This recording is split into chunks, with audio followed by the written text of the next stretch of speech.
देखो फिजिक्स की जो मैंने 85 इंपॉर्टेंट टॉपिक बताई है, वहाँ से तो तुम्हारा 90% पेपर आना ही आना है। मिनिमम 120 नंबर के पेपर आएंगे वहाँ से, और मैक्सिमम 180 नंबर तक जाओगे। नीट 2023 में 152 नंबर के क्वेश्चन आए थे।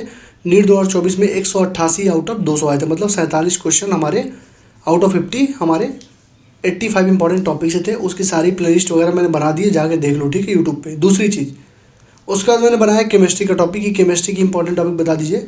जो मैंने बनाया है वहाँ से पढ़ लोगे तो लगभग हो ही जाएगा सारा कुछ तुम्हारा, ठीक। अब तीसरी आती थी सबसे ज़्यादा डिमांडिंग, क्या थी? हर वीडियो के नीचे कमेंट, भैया बायोलॉजी की इंपॉर्टेंट बता दो, बायोलॉजी की इंपॉर्टेंट बता दो। तो बायोलॉजी की इंपॉर्टेंट टॉपिक बताने से पहले तुम 2-3 चीज़ों का ध्यान रखो कि बायोलॉजी में सब कुछ इंपॉर्टेंट होता है, और ये जो टॉपिक मैं बताने जा रहा हूँ इससे तुम अच्छा स्कोर कर ले जाओगे, लेकिन अगर तुम सारा पढ़ोगे तो तुम्हारे लिए बहुत ज़्यादा बेनिफिशियल होगा।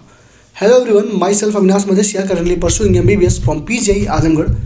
तो आज की जो हमारी वीडियो है उसका टॉपिक है नीट 2025 में जो बायोलॉजी के सबसे ज़्यादा इंपॉर्टेंट टॉपिक है वो कौन कौन से हैं। मैक्सिमम क्वेश्चन इन्हीं टॉपिक से आते हैं, ये तो सही बात है। जो मैं टॉपिक बताने जा रहा हूँ, ठीक है, टोटल 90 टॉपिक बताऊँगा। कितने टॉपिक बताऊँगा? 90, ठीक।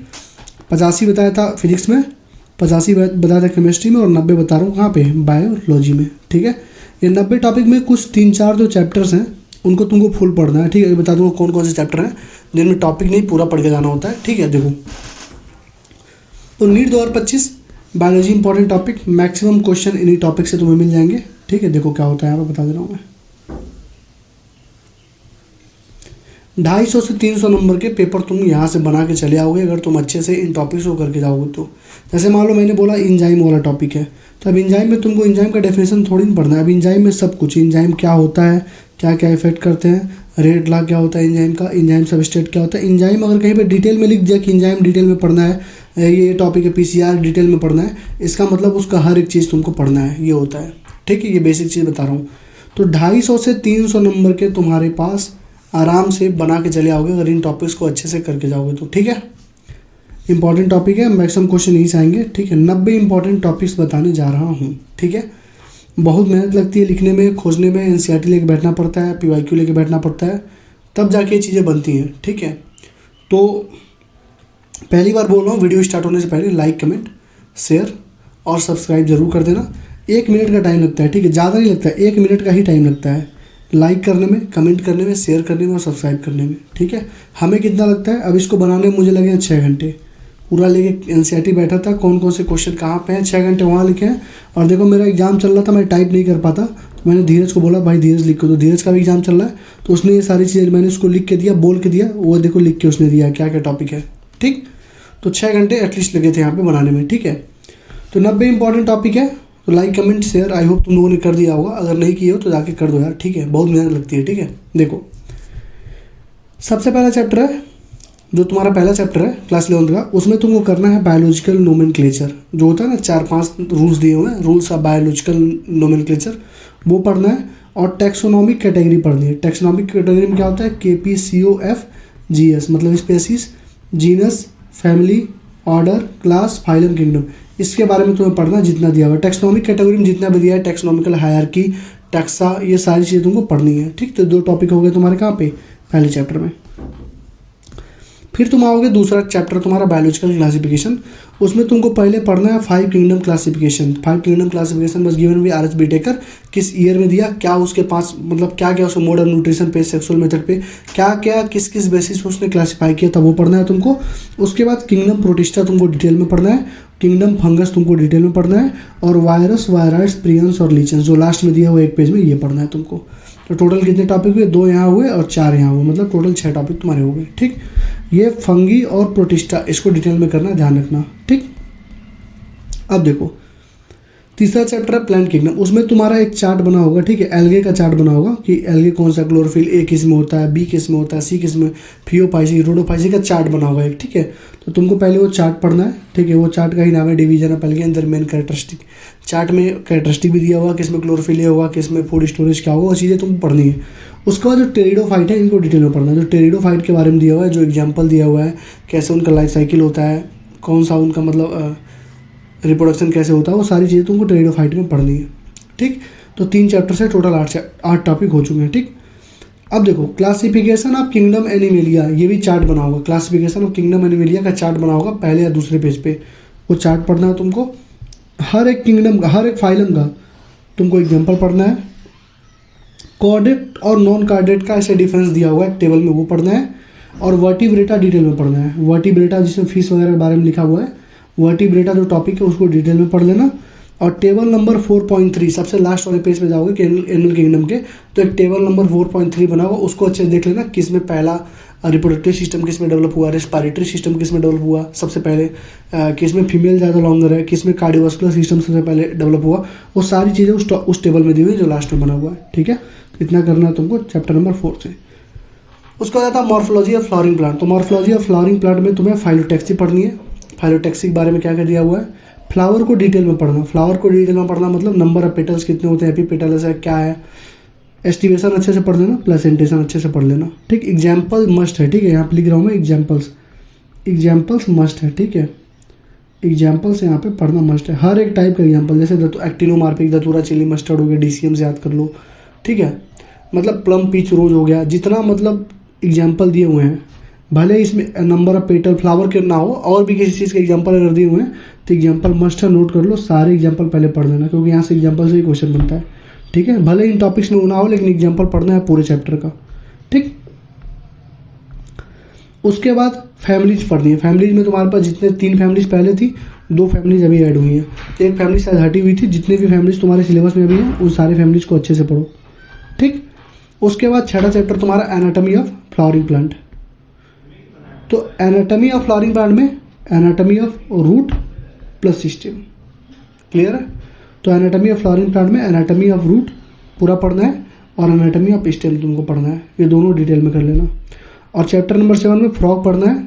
और फ्रॉग के साथ जो बेसिक नॉलेज दी हुई थी ना, शायद अभी हट चुकी है, कौन कौन सा सेल होता है, कोबाइडल, सिंपलर, उसको थोड़ा एक बार देख लेना, क्योंकि वो तुम्हारे आगे भी काम देगा। तो एक बार एटलीस्ट उसको देख लेना। ठीक है, तो फ्रॉग्स पढ़ना है और बेसिक नॉलेज अबाउट टिश्यू तुमको देखना है। ठीक है, ठीक है। अगला हमारा टॉपिक है सेल थियरी। पहले पढ़ लेना, जो सेल वाला यूनिट है उसमें सबसे पहले सेल थियरी पढ़ना। सेल मेम्ब्रेन के बारे में देख लेना। अब देखो, माइटोकॉन्ड्रिया, प्लास्टिड, राइबोसोम, साइटोस्केलेटन और न्यूक्लियस, इनको पढ़ लेना। एक एक टॉपिक के टर्म में लिख दिया हूँ। ठीक है, कौन कौन सा, mitochondria, plastid, ribosome, cytoskeleton, nucleus, इतने टॉपिक के बारे में पढ़ लेना। तो कितना टॉपिक अभी तक हुआ, टोटल 25 टॉपिक अभी तक हमारे हो चुके हैं। ठीक, अब बायोमॉलिक्यूल्स में जब जाना, तो मैंने बोला था ना, अभी पिछले वीडियो में तुमने देखा होगा, मैंने बोला था स्किप चैप्टर स्किप सिलेक्शन वाले वीडियो में, कि बायोमॉलिक्यूल्स केमिस्ट्री में चाहे अच्छे से पढ़ लो, चाहे बायोलॉजी में पढ़ लो, दोनों जगह काम देगा। तो इसमें बायोलॉजी में तुमको सेकेंडरी मेटाबोलाइट्स पढ़ने हैं। सेकेंडरी मेटाबोलाइट्स का ऐसा ग्राफ बना होगा, चार्ट बना होगा, उसमें एग्जाम्पल होंगे, वो पढ़ लेना। अब प्रोटीन के बारे में जब पढ़ोगे तो प्रोटीन के बारे में भी चार्ट बना होगा, उसको पढ़ लेना। ठीक है, प्रोटीन डिटेल में करना है, लेकिन चार्ट के बारे में पढ़ लेना। ठीक, इंजाइम्स को तुमको डिटेल में पढ़ना है। इंजाइम्स को कौन सा प्रोस्थेटिक ग्रुप होता है, कौन सा हीम पार्ट होता है, तुमको इंजाइम के बारे में डिटेल में पढ़ना है। रेट ऑफ इंजाइम किस पे डिपेंड करता है, पीएच बढ़ाने पे क्या होता है, टेम्परेचर पे क्या होता है, ये तुमको पढ़ना है। ठीक, cell cycle and cell division में एम फेज पढ़ना है, जो स्टार्टिंग में दिया हुआ है, और म्यूसिस 1 को डिटेल में पढ़ना है। म्यूसिस 1 जिसमें प्रोफेज वगैरह है, डिप्लोटीन, पैकेटिन, ये सब दिया हुआ है, वो डिटेल में पढ़ना है। ठीक, अब चैप्टर नंबर 11, 12 तो खत्म है। चैप्टर नंबर 13 पे आओ, photosynthesis in plant, higher plant. तो उसमें तुमको अर्ली एक्सपेरिमेंट करने हैं। फोटोसिंथेसिस में जो अर्ली एक्सपेरिमेंट किए गए थे, 4-5 साइंटिस्ट थे, उनको पढ़ना है। कीमोसिंथेटिक हाइपोथेसिस पढ़ना है। C3 C4 साइकिल पढ़ना है और फोटो रेस्पिरेशन पढ़ना है। ये टॉपिक तुमको पढ़ना है, चारों टॉपिक। ठीक है, early experiment, chemosynthetic hypothesis, C3 C4 cycle, photo respiration. ठीक, उसका बाद रेस्पिरेशन है हायर प्लांट, उसमें तुमको पढ़ना है ग्लाइकोलिसिस और फर्मेंटेशन। ग्लाइकोलिसिस 35 नंबर टॉपिक है, फर्मेंटेशन 36 नंबर टॉपिक है। TCA साइकिल पढ़ना है, ETS पढ़ना है और रेस्पिरेशन कोफिशिएंट पढ़ना है। टोटल कितना टॉपिक हुआ, 13। इसकी PDF तुम्हें मिल जाएगी, टेलीग्राम का लिंक डिस्क्रिप्शन में, PDF तुम्हें मिल जाएगी। ठीक है, तो glycolysis, fermentation, TCA cycle, ETS, respiration coefficient तुमको पढ़ना है। क्लियर। अब देखो चैप्टर नंबर 15 जिसमें ग्रोथ हार्मोन दिया, उसमें तुमको ग्रोथ रेट पहले पढ़ना है। अरिथमेटिक ग्रोथ, 2 तरह का इक्वेशन बना के ग्रोथ रेट बनाया होगा, वो पढ़ना तुमको, अरिथमेटिक और रिलेटिव वाला। डिफ्रेंशिएशन, रीडिफ्रेंशिएशन का एक टॉपिक होगा, अच्छे से पढ़ लेना, हर साल क्वेश्चन आता है। और प्लांट ग्रोथ हार्मोन्स जो हैं उसको डिटेल में करना। ठीक है, प्लांट ग्रोथ हार्मोन जो गिबरलिन्स है, ऑक्जिन्स है, इनको क्या करोगे, इनको डिटेल में करोगे। क्लियर है, क्लियर है। अब चैप्टर नंबर 16 तो डिलीट कर दिया उन लोगों ने, तो चैप्टर नंबर 17 पे आओ, ब्रीदिंग इन ह्यूमंस में।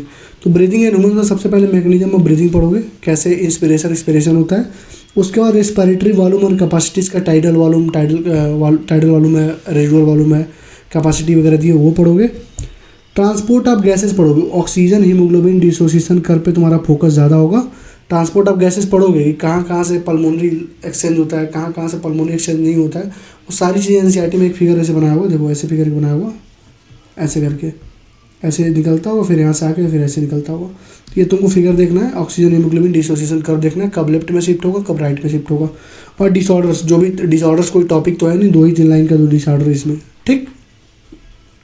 कार्डियोवास जो ब्लड वाला चैप्टर है उसमें क्या करना है तुमको, पहले ब्लड ग्रुपिंग पढ़ोगे, उसके बाद कार्डियक साइकिल पढ़ोगे और उसके जो डिसऑर्डर दिए हुए उसको पढ़ोगे। जैसे हार्ट अटैक क्या होता है, कार्डियक अरेस्ट क्या होता है, कार्डियक फेलियर क्या होता है, तीनों अलग अलग टर्म है, इनके बारे में अच्छे से देख लेना, कौन कौन से डीजी होते हैं, आर्टेरियोस्क्लेरोसिस क्या होता है, कोलिथियासिस, ये सारे मतलब चीज़ें देख लेना, ठीक है। एक्सक्रीटरी प्रोडक्ट और एलिमिनेशन में पूरा चैप्टर पढ़ना है, मैंने बोला ना 3-4 चैप्टर ऐसे हैं जिनको पूरा डिटेल में पढ़ना है, तो ये चैप्टर उसमें से एक है, एक्सक्रीटरी प्रोडक्ट एंड एलिमिनेशन। इसमें कहीं से भी क्वेश्चन पूछ लेता है तो पूरा चैप्टर पढ़ के जाना, ठीक। लोकोमोशन एंड मूवमेंट, इसमें भी पूरा चैप्टर कहीं से पूछ लेता है तो लोकोमोशन एंड मूवमेंट में भी पूरा चैप्टर पढ़ के जाना, ठीक है। अब देखो जो न्यूरल सिस्टम है उसमें तुम यूनिट ऑफ न्यूरल सिस्टम, जो न्यूरॉन्स वगैरह के बारे में दिया स्टार्टिंग वो पढ़ोगे। Conduction of nerve impulses, conduction of nerve impulse detail में पढ़ोगे। और ब्रेन के पार्ट पढ़ोगे, कौन कौन से पार्ट ब्रेन में है, कौन सा मिड ब्रेन में कौन कौन से पार्ट होते हैं, कौन कौन सा सेरेब्रम में होता है, क्या क्या होता है, सारा तुमको ब्रेन पढ़ना है, ठीक। उसके बाद केमिकल कंट्रोल एंड कोऑर्डिनेशन में तुमको फिर से फुल चैप्टर पढ़ना है। मेनली जो तुम्हारा फोकस होना चाहिए इस चैप्टर में हार्मोन एक्शन मैकेनिज्म जो दिया हुआ है पीछे सबसे, ठीक है, कि सरफेस पे होता है कि इंटरसेलुलर होता है, वो तुमको ज़्यादा डिटेल में पढ़ना है। लेकिन ये जो 3 चैप्टर मैंने तुमको बताया कौन कौन सा, locomotion and movement, chemical control and coordination और ये तुम्हारा एक्सक्रीटरी प्रोडक्ट, इन 3 चैप्टर को तुम्हें डिटेल में करना है। क्लियर है यहाँ तक? आई होप तुम लोग को ये यहाँ तक क्लियर हो चुकी होगी, ठीक है, क्लियर है। अब देखो तुम्हें क्या करना है, अब तुम 1 मिनट का टाइम ले लो मेरे भाई, रिक्वेस्ट है तुमसे, लाइक कर दो, कमेंट कर दो, ठीक है, और शेयर कर दो यार, बस इतना काम कह रहा हूँ, इतना यार हर कोई कर सकता है, ठीक है। और जिन लोगों का यार ये सिलेबस कंप्लीट हो चुका बायोलॉजी का, जो लोग भी मतलब बायोलॉजी का सिलेबस कंप्लीट है वो लोग जब पढ़ना तो ये जो टॉपिक बताए हैं उन पर थोड़ा ज़्यादा इंपेसाइज करना, अच्छे से पढ़ना, ठीक है। तो यार 1 मिनट का टाइम दे रहा हूँ यार, लाइक कर दो, कमेंट कर दो, शेयर कर दो, कर दो बेटा, कर दो भाई, लाइक कमेंट शेयर कर दो, क्या दिक्कत है, बहुत मेहनत लगती है भाई, लिटरली बता रहा हूँ, बहुत ज़्यादा मेहनत लगती है। समझ लो मेरा एग्ज़ाम चलने वाला है, चल भी रहा था बीच में, अभी फिर 7 तारीख एग्ज़ाम है, एकदम हालत खस्ता है, लेकिन फिर भी चलो ठीक है, उधर होता रहेगा अपना, पहले यहाँ देख लेता हूँ, ठीक है। तो लाइक कमेंट यार शेयर ज़रूर कर देना, ठीक है। शेयर कर सकते हो व्हाट्सएप पे, टेलीग्राम पे, तुम्हारे दोस्त में, ठीक है। कोई ऐसे लोग जो हॉस्टल में, तो पूरे हॉस्टल में ही शेयर कर दिया, कोई इंपॉर्टेंट टॉपिक है, चाहे 80 इंपॉर्टेंट टॉपिक है। एक चीज़ और तुमको बता दूँ यार, 80 इंपॉर्टेंट टॉपिक बारे में क्वेरी आ रही थी, फिर बता रहा हूँ, 80 इंपॉर्टेंट टॉपिक से 120 से 180 के बीच में आएंगे, ये जो है पेड बैच में है, ठीक है, कल भी बताया था, कई बार वीडियो बना चुका हूँ। और इन टॉपिक्स को सेम टॉपिक्स MR सर ने भी, तुमने देखा होगा कि डाला था, ठीक है, MR सर ने भी ये पूरे टॉपिक्स डाले हुए थे अपने टेलीग्राम पे, ठीक है। और जब टॉपिक उन्होंने डाला था तो मैंने जो है मैचअप कराया था, देखो मैं पिछले 1 साल से जो पढ़ा रहा हूँ और सर देखो जो टॉपिक बताया दोनों सेम ही है। टेलीग्राम पे से सर ने PDF डिलीट कर दिया है, लेकिन मैंने अपने चैनल पर डाल रखा है, वो टेलीग्राम का PDF देख लेना, सर की जो हैंडराइटिंग है वो देख लेना, ठीक है। पेड बैच में 500 इसकी फ़ीस है, ठीक है। जितना पढ़ाया हूँ 41 लेक्चर के राउंड है, ठीक है, 60 आवर का कंटेंट है, 2 से 3 बार रिवीजन कर लो, एकदम आराम से सब कुछ निकाल ले जाओ, ठीक है। सारा PYQ JEE मेंस जितने हर एक टॉपिक के 30+ क्वेश्चन करवाए हूँ, मतलब उस टॉपिक से क्वेश्चन आएगा तो क्वेश्चन कभी बच के जाएगा नहीं, ठीक है। तो 500 रुपये फीस है, ले लो। पुराने बच्चों के लिए 300 रुपये फीस है, जिन्होंने पिछले साल ले रखी थी, और स्क्रीनशॉट देंगे लास्ट ईयर का उनके लिए, ठीक है। पे कैसे, मतलब कैसे लेना है, 7307528981 पे DM कर दो व्हाट्सअप पे कि भैया मुझे बैच लेना है, तुम्हें QR जाएगा, पे करके स्क्रीनशॉट देना, ऐड कर देंगे, ठीक। बाकी रही केमिस्ट्री की बात, देखो केमिस्ट्री की क्या करना है तुम्हें बता रहा हूँ। केमिस्ट्री की देखो पेपर इस बार आएगा मॉडरेट से हार्ड, ठीक, क्योंकि केमिस्ट्री में सबसे ज़्यादा हुआ है सिलेबस तुम्हारा रिड्यूस, तो पेपर इस बार अच्छा खासा आएगा। तो केमिस्ट्री में अगर तुम्हारे पास नोट्स हैं तो अपने नोट्स के हर टॉपिक को पढ़ के 2 से 3 क्वेश्चन लगा लो। उसके बाद अवतार के अवतार का पार्ट 2 जो है उसको करो, जो NCERT पूरी कराई गई है, NCERT के सारे क्वेश्चन और 4 ही साल के PYQ इसमें कराए गए हैं, एग्जाम्पलर वगैरह सब कराए गए हैं। तो पार्ट 2 यूट्यूब से करो, ठीक है। जब ये हो जाए तो अवतार का पार्ट 3 करना, ठीक है, जिसकी फ़ीस है 200 रुपये। और इसमें हम लोगों ने एम्स, AIEEE और जेईमेंस के क्वेश्चन के through, assertion reason statement based question के थ्रू सारा रिवीजन करा रखा है। 2 लेक्चर फ्री ऑफ कॉस्ट है यूट्यूब पे, पीरियडिक टेबल और केमिकल बॉन्डिंग के, देख लेना कैसे हम लोगों ने एजर्सन के रीजन के क्वेश्चन के थ्रू, स्टेटमेंट बेस्ड क्वेश्चन के थ्रू पूरा चैप्टर ही रिवाइज करवा दिया है। ठीक है, तो ये हमारा डिटेल था। ठीक है, तो पे करके मतलब मैसेज कर सकते हो जिसको भी चाहिए। ठीक है, टाइम है नहीं, तुम वन शॉट से कर नहीं पाओगे, डिटेल से कर नहीं पाओगे, यही एक ऑप्शन बचता है जहाँ से तुम कर ले जाओगे। ठीक है, देखो तो एक क्लास 11th का हमारा हो गया। ठीक है, देखो यार यहाँ पे मैंने लिखा था यार, सब्सक्राइब कर दो, लाइक कर दो, शेयर कर दो, टर्न नोटिफिकेशन। देखो यार मेहनत लगती है। ठीक है, लिटरली बता रहा हूँ, अगर तुम लोग कोई सिलेक्ट होना, जब सिलेक्ट होगे तुम लोग अगर ये सब काम करने आओगे तो तुम लोग की हालत ख़राब है। सोचोगे यार ये लोग करते कैसे थे, हम लोग कैसे मैनेज करते थे चीज़ें, अपनी पढ़ाई, ये बाकी के पूरी ज़िंदगी है जो घर की चीज़ें देखनी है, अपनी चीज़ें देखनी है, और लोगों की हेल्प करनी है, डेली मैसेज का रिप्लाई करना, सारी चीज़ें, मतलब दिमाग ख़राब हो जाता है। ठीक है, अगला अब हम स्टार्ट करते हैं क्लास 12th का। ठीक है, टोटल क्लास 11 में कितने टॉपिक हुए हैं? टोटल 55 टॉपिक मैंने बताए हैं, जिसमें से 3 हमारे फुल चैप्टर हैं। ठीक है, देखो अब आगे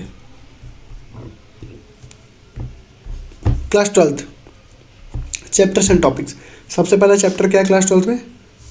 sexual reproduction in flowering plant. उसमें तुमको पहला जो टॉपिक पढ़ना स्टेमन माइक्रोस्पोरेंजियम, मतलब पोलन ग्रेन के बारे में, स्टेमन के बारे में जो पहला हेडिंग दिया वो पढ़ना है। पॉलिनेशन पढ़ना है, पॉलिनेशन कैसे होता है। ठीक है, पॉलिनेशन के टाइप्स कौन से होते हैं, एजेंट कौन कौन से होते हैं, वाटर पॉलिनेशन, एयर पॉलिनेशन में क्या अंतर होता है, ये पढ़ना है। और डबल फर्टिलाइजेशन तुमको पढ़ना है। डबल फर्टिलाइजेशन किसने दिया, क्या क्या होता है, कितनी बार मियोसिस होती है, कितनी बार माइटोसिस होती है, कौन सा डिजेनरेट करता है, एंटीपोडल सेल कौन सा होता है, चैलेंजल एंड पे क्या होता है, बेसल एंड पे क्या होता है, सब तुमको पढ़ना है। ठीक, उसका जाता हमारा क्या है, ह्यूमन रिप्रोडक्शन। ह्यूमन रिप्रोडक्शन में तुमको फीमेल रिप्रोडक्टिव सिस्टम पढ़ना है, कौन कौन सी ऑर्गन होती है, क्या क्या होती हैं, ये मतलब लैक्टिफेरस डक्ट क्या होता है, प्रोलैक्टिन हार्मोन निकलता है तो हमारा मिल्क निकलता है, ब्रेस्ट फीडिंग क्या होती है, ये पढ़ना है। ठीक, गैमेटोजेनेसिस में तुमको oogenesis पढ़ना है और स्पर्माटोजेनेसिस पढ़ना है। अब स्पर्माटोजेनेसिस में स्पर्मिएशन क्या होता है, स्पर्मेटिड्स क्या होते हैं, स्पर्मियोजेनेसिस क्या होता है। ठीक है, स्पर्माटोजेनेसिस क्या होता है, first polar body, second polar body oogenesis में कब बनता है, प्रोफेजोन कब अरेस्ट होता है, तब तक अरेस्ट होता है जब तक स्पर्म की एंट्री नहीं हो जाती है, वो सारी चीज़ तुमको गैमेटोजेनेसिस में पढ़ना है। मेंस्ट्रुअल साइकिल में LH कब बढ़ता है, FSH कब बढ़ता है, मेनोपॉज कब होता है। ठीक है, ये तुमको सारी चीज़ें पढ़ना है। मेंस्ट्रुअल साइकिल में जो ग्राफ बना है उसको ग्राफ को देखना, और जो जो वहाँ पे एग्जांपल दिया, प्रोजेस्टेरॉन कब बढ़ता है, कॉर्पस लुटियम कब डिजेनरेट होती है, ये चीज़ें तुमको पढ़नी है मेंस्ट्रुअल साइकिल में। ठीक, उसके बाद रिप्रोडक्टिव हेल्थ में आओगे तो कंट्रासेप्टिव डिवाइसेज, जो भी तुम्हारे कंट्रासेप्टिव डिवाइसेज है, नेचुरल मेथड है, पीरियडिक एब्स्टिनेंस है, और कंट्रासेप्टिव मेथड में क्या क्या नेचुरल मेथड होते हैं, ठीक है, और बैरियर मेथड होते हैं, ये दोनों पढ़ लेना अच्छे से। इनफर्टिलिटी में तुम्हारा असिस्टेड रिप्रोडक्टिव टेक्नोलॉजी क्या क्या, इन विवो क्या है, इन विट्रो क्या है, फैलोपियन ट्यूब क्या है, फैलोपियन बेबी प्रोग्राम क्या है, ये चीज़ें तुमको यहाँ पे पढ़नी है। ठीक, अब मेंडल्स में क्या, मेंडल्स का लॉ पूरा कंप्लीट पढ़ना, मतलब मेंडल्स का फर्स्ट लॉ, सेकंड लॉ और थर्ड लॉ तुमको अच्छे से पढ़ना है। First law, second law, third law पढ़ोगे तो तुमको 7 कंट्रास्टिंग कैरेक्टर मिलेंगे, वो भी पढ़ना है। मेंडल्स ने कब से काम किया था, ये भी पढ़ना है। ठीक है, सेक्स डिटर्मिनेशन जो तुम्हारा दिया होगा ना कि बटरफ्लाई का, मेंस का, और कुछ अरे ऐसे दिया होगा ना, ZW करो वाला, XXXY वाला, जो सेक्स डिटर्मिनेशन वाला पार्ट है वो पढ़ना है। और मेंडेलियन डिसऑर्डर में तुमको डाउन सिंड्रोम, क्लाइनफिल्टर सिंड्रोम, ये तुमको पढ़ना है। ठीक, तो अब तक 66 टॉपिक हो चुके हैं। ठीक, अब आता है सबसे बड़ा चैप्टर जेनेटिक्स का, जो ट्रांसक्रिप्शन ट्रांसलेशन वाला है। ठीक है, उसमें क्या होता है, सबसे पहले DNA का डबल हेलिक्स की पैकेजिंग पढ़ोगे, DNA का डबल हेलिक्स पूरा पढ़ना, और पैकेजिंग कैसे होता है वो पढ़ोगे। ठीक, history of search of genetic material, कौन कौन से लोगों ने सर्च किया जेनेटिक मटेरियल के लिए, हर चीज़ आए। ठीक है, ये तुम्हारे ट्रांसडक्शन हुआ, कंजुगेशन हुआ, बैटरी फेज एक्सपेरिमेंट हुआ, मैसेल्सन स्टाल एक्सपेरिमेंट हुआ, ये पढ़ना है। ट्रांसक्रिप्शन डिटेल में पढ़ना, जेनेटिक कोड पढ़ना, और लैक ऑपरेंट पढ़ना। अब एक चीज़ छोड़ दिया हूँ, कई सारी चीज़ें इसमें टॉपिक छोड़ा भी हूँ, लेकिन ये पहले 5 टॉपिक बहुत ज़्यादा इंपॉर्टेंट है, इनको पढ़ के जाना, इसमें तुमको क्वेश्चन मिलेंगे ही मिलेंगे। ठीक है, DNA double helix, history of search of genetic material, transcription, genetic code और लैक ऑपरेंट। ठीक है, छठा मतलब इवोल्यूशन में तुमको एनालॉजी और होमोलॉजी पढ़ना है। हार्डी विनबर्ग इक्विलिब्रियम पढ़ना है। क्या पढ़ना है, हार्डी विनबर्ग इक्विलिब्रियम पढ़ना है, और ह्यूमन का एवोल्यूशन, रामापिथेकस, ऑस्ट्रेलोपिथेकस, ये चीज़ें पढ़नी है। और अब क्वेश्चन बनना है, जो ग्राफ दिए हुए हैं ना यहाँ पे देखो, मेसोजोइक एरा, ये जो ग्राफ दिए हुए हैं, जैसे एवोल्यूशन में बना है ना 2 ग्राफ, एक पे इस पेज पे बना हुआ है, एक इस पेज पे, दोनों ग्राफ अच्छे से देख लेना। ठीक है, मैं लिख दे रहा हूँ यहाँ पे, ग्राफ देख लेना। ठीक है, ग्राफ यहाँ पे देख लेना, इंपॉर्टेंट है। ठीक, उसका माइक्रोब्स वाले में एड्स और कैंसर पढ़ना सबसे पहली चीज़, सबसे इंपॉर्टेंट है। इम्यूनिटी के बारे में पढ़ना, और कॉमन डिजीज़ जो होते हैं, जैसे निमोनिया हो गया किसी को तो किससे होता है।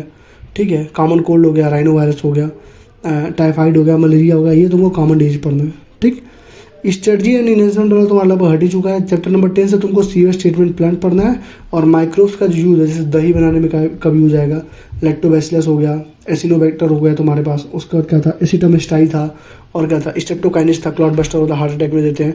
ये चीज़ तुमको पढ़नी है, माइक्रोब्स का यूज़ पढ़ना है। ठीक, अब आ जाओ तुम किस में, बायोटेक में। बायोटेक से बहुत ज़्यादा क्वेश्चन पूछे जा रहे हैं पिछले 2 सालों से। तो बायोटेक में तुम RDNA मतलब रिकम्बिनेंट DNA टेक्नोलॉजी के जो टूल्स होते हैं वो पढ़ना है। मतलब पूरा एक टॉपिक बना हुआ, हेडिंग के अंदर जितनी चीज़ें सब पढ़नी है, और PCR डिटेल में पढ़ना है। ठीक है, PCR डिटेल में। और जो उसका एप्लीकेशन है बायोटेक में, उसमें तुमको जेनेटिकली मॉडिफाइड ऑर्गेनिज्म पढ़ने हैं, BT कॉटन पढ़ना है, और बायोटेक का जो एप्लीकेशन हमारे मेडिसिन में है, बायोटेक का एप्लीकेशन इन मेडिसिन नाम का टॉपिक होगा, हेडिंग होगा, वो पढ़ना है। ठीक है, अब आ जाओ इकोलॉजी में, इकोसिस्टम में। तो पॉपुलेशन का इंटरेक्शन कैसा होता है वो पढ़ना है तुमको। पॉपुलेशन का ग्रोथ पढ़ना है। पॉपुलेशन का इंटरेक्शन मतलब कंपटीशन, म्यूचुअलिज्म, सिनर्जिस्टिक, एगोनिस्टिक, ये सारी चीज़ें। ठीक है, पॉपुलेशन का ग्रोथ पढ़ना है और पिरामिड्स पढ़ने हैं। 3 चीज़ तुमको पढ़ना है, इंटरेक्शन, ग्रोथ और पिरामिड।